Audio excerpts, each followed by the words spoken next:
और अब बात करते हैं बिहार की, जहां एक पुल ने लोगों को अंधेरे में धकेल कर रखा हुआ था। इस पुल की कमी ने, और अब लोग खुद उतर आए हैं मैदान में और उन्होंने अनशन शुरू कर दिया ताकि उनके लिए एक पुल बन सके।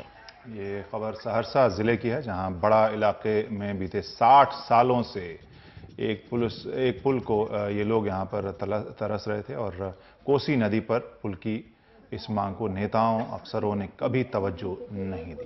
नतीजा ये है कि इस इलाके के लोगों को बुनियादी सुविधाएं भी ठीक से नहीं मिल पाती। यहां पर अब आमरण अनशन।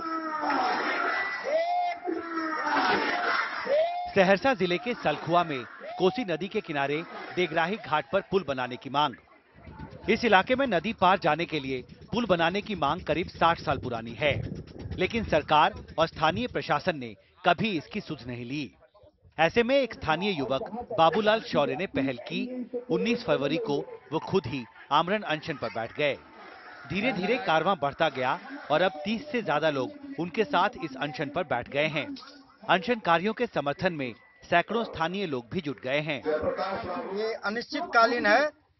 अनिश्चितकालीन अनशन, चाहे वह महीना हो, 1.5 महीना हो, यह संकल्प के साथ हम लोग बैठे हैं कि जब तक परिणाम सामने नहीं आता है तब तक हम लोग ये अनशन का काम करेंगे।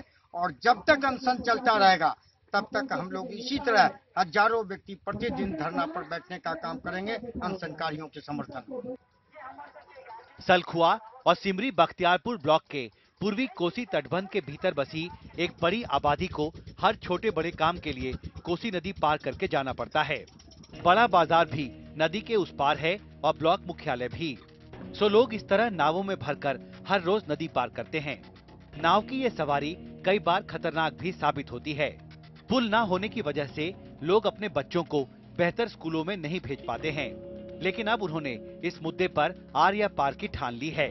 हम अपने बच्चे के इलाज के लिए स्कूल को मांग रहे हैं, हम अपने को मुक्त होने के लिए स्कूल को मांग रहे हैं। ये मांग हम लोगों का वालिद मांग है। पुल के लिए मांग तेज होता देख अब राजनीतिक दलों के नेता भी समर्थन में आगे आने लगे हैं।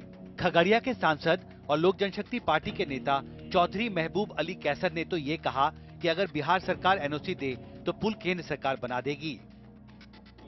तो कम से कम बिहार सरकार एनओसी दे दे ताकि दिल्ली से हम उसकी कोशिश करें। हम ये वादा करते हैं कि 100% हो जाएगा, लेकिन हम लोग कोशिश कर सकते हैं और उम्मीद है कि वहाँ से पैसा मिल जाएगा, पैसे की कमी नहीं है वहाँ पर। मंगलवार को बिहार विधानसभा में विपक्ष के नेता प्रेम कुमार ने फोन कर अनशनकारियों से बात कर उनका समर्थन किया और मुद्दा मौजूदा सत्र में उठाने की बात की।